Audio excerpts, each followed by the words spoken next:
Hello students. तो हमने जो हमारा फर्स्ट लेसन स्टार्ट किया है that is reproduction in lower and higher plants, उस लेसन का जो लास्ट लेक्चर है उसमें हमने ये एनाट्रोपस ओव्यूल के बारे में पूरा इंफॉर्मेशन स्टडी किया हुआ है। So that I am not going to describe again, but उसमें जो नेक्स्ट पार्ट है that part is megasporogenesis. Okay, now this part is megasporogenesis or development of female gametophyte. Okay, so this question is on this part the question can be asked, major answer जो question होता है उस तरह से ये question इस पे पूछा जा सकता है। तो diagram as well as the description is very much important. Diagram में डेवलपमेंट ऑफ फीमेल गैमेटोफाइट का ये जो डायग्राम दिया हुआ है, this diagram is very very important because इस डायग्राम को अगर आप डिस्क्राइब करते हो तो सेम ही उसका डिस्क्रिप्शन है, जहाँ पे आप मेगास्पोरोजेनेसिस की बात करते हो या डेवलपमेंट ऑफ फीमेल गैमेटोफाइट की आप बात करते हो। ओके, तो डायग्राम अभी आपको ये पता नहीं है या फिर डिफ़िकल्ट लग रहा है तो इट बिकम्स वेरी इजी, जहाँ पे आपको कुछ डिविजन्स है, सेल डिविजन्स, उसके ही बारे में याद रखना है। ओके, ज़्यादा कुछ इसमें डिस्क्रिप्शन है नहीं या ज़्यादा कुछ डिफ़िकल्ट पार्ट इसमें नहीं है। There is one meiosis and there are 3 mitotic divisions. Okay, so there are 4 cell divisions. यहाँ पे होता है meiosis. Okay, so the first part is first meiosis. Now this is the megaspore mother cell. यहाँ पे है this is meiosis. Okay, so this is diploid in nature. So it contains 2n number of chromosomes. Okay, so it is diploid in nature. It is very much clear to you now, right? Diploid cell and haploid cells क्या होते हैं वो तो आपको पता ही है, right? तो यहाँ पे मेगास्पोर मदर सेल है जो डिप्लॉइड नेचर होता है, जिसका मियोसिस के बाद उससे 4 हैप्लॉइड सेल्स बनते हैं। तो these are the 4 haploid megaspores, these are called as 4 haploid megaspores. Okay, out of these 4 megaspore which are haploid in nature, out of these 4 cells, one cell which is haploid in nature, that is called as megaspore or that is called as embryo sac, it grows further. उसको growth के लिए जो nourishment मिलता है, that nourishment is provided by the nucellus, and other 3 cells they get degenerated. So these 3 cells they don't grow, they get degenerated. Only one cell it grows further. Okay, so now this is the cell. Okay, now this cell it undergoes the first mitotic division. एक mitosis होता है या एक mitotic division जब होता है cell में तो बनते हैं 2 सेल्स। तो यहाँ पे there is formation of 2 cells, right? तो now these 2 cells they undergo second mitosis या second mitotic division. Now after the second mitotic division there is formation of these 4 cells. Now this was one single cell. Now these are 2 cells. There are 4 cells, right?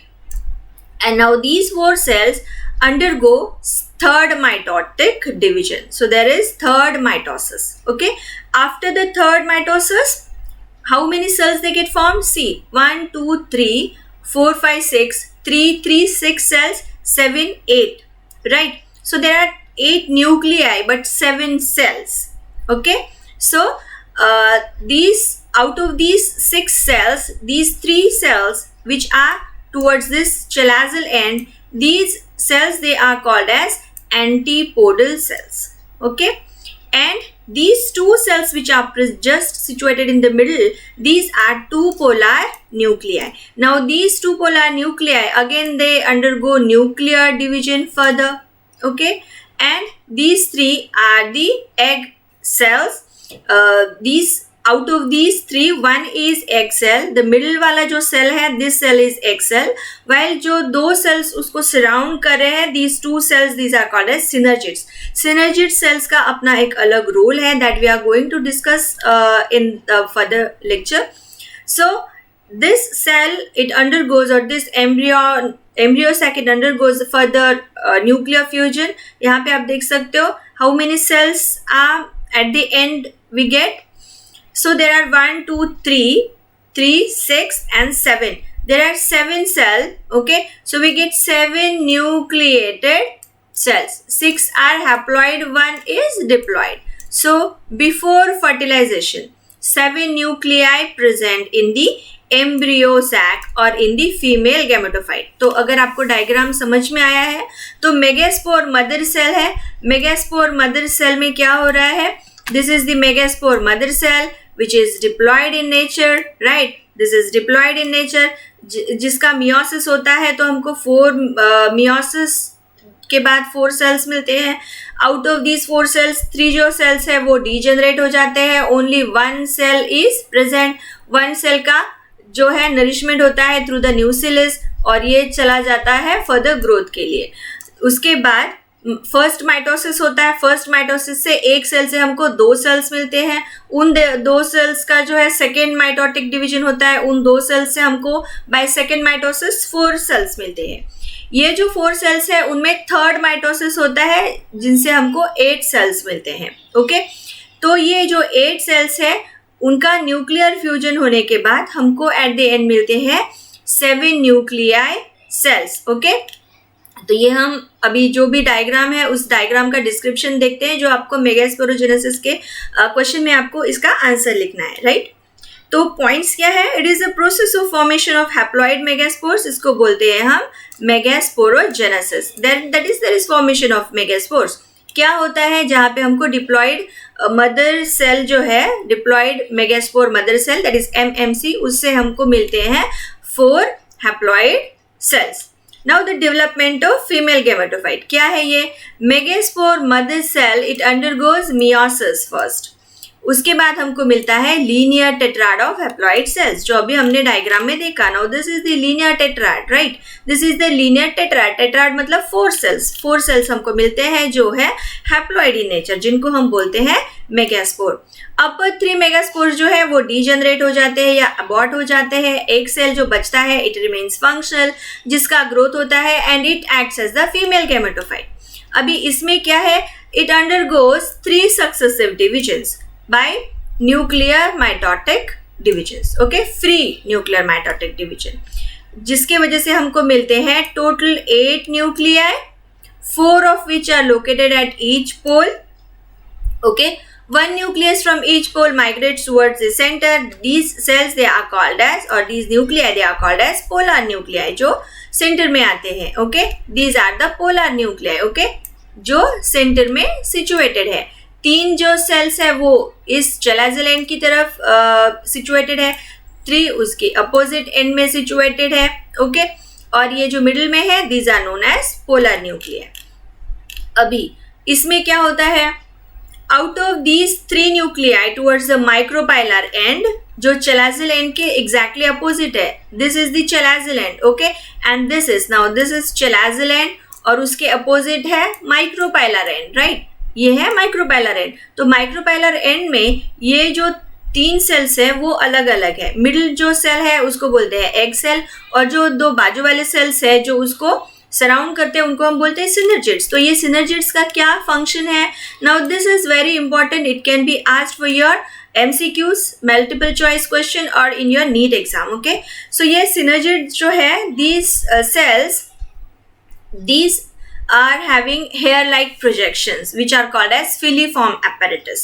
उनको होता है finger-like projection. Okay, so ये है finger-like projection.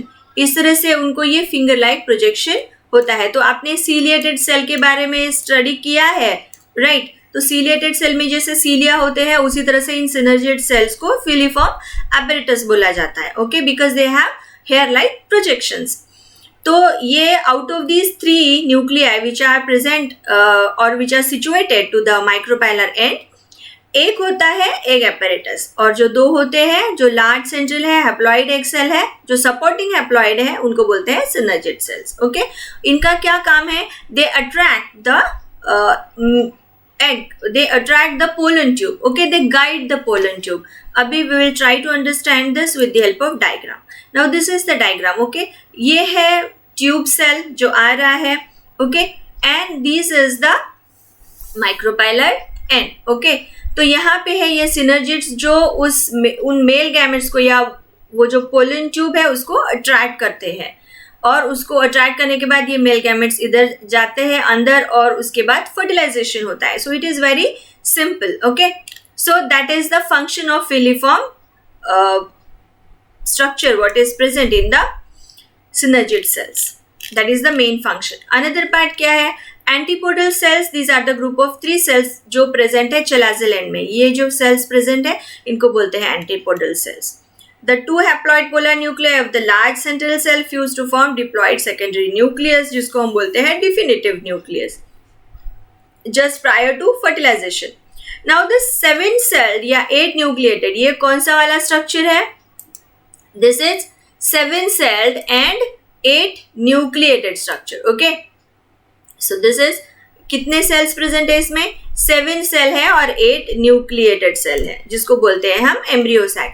And this method is called as monosporic development. Monospore, mono मतलब single. Okay, monospore है क्या है इसमें? सिंगल सेल जो है, सिंगल मेगास्पोर, उससे ये डेवलपमेंट होता है. तो इसके लिए इस डेवलपमेंट को बोलते हैं monosporic development. In angiosperms, the development of female gametophyte is endosporous. Endosporous within the megaspore. Okay, so within the megaspore ये structure form होता है, इसीलिए उसको बोलते हैं endo. Endo means inside. Inside the development of gametophyte कहाँ पे होता है? Inside the megaspore. So the female gametophyte is colorless. It is endosporic and it is concealed in the ovule that is enclosed by the ovary. So that's all about the development of female gametophyte. तो ये diagram है, again very much easy. इस पे अलग से question आ सकता है, आपको पूछा जा सकता है. दूसरा है theoretical part, जो descriptive part है, उस पे भी large answer question आपको पूछा जा सकता है. That part you have to remember. Okay, तो ये सब है लार्ज आंसर क्वेश्चन जो है उसके लिए बहुत इंपॉर्टेंट है. और जो प्रीवियस लेक्चर था उसमें ये पूरा वीडियो में आ चुका है. Okay, so all the meiotic division, mitotic, all the 3 divisions, तो ये उसमें आ चुका है. तो ये आप उस वीडियो को एक बार फिर से देख सकते हो, उस लेक्चर को, और उसमें आपको समझ में आ जाएगा. So that's all for today's session.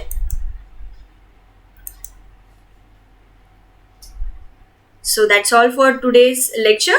Thank you.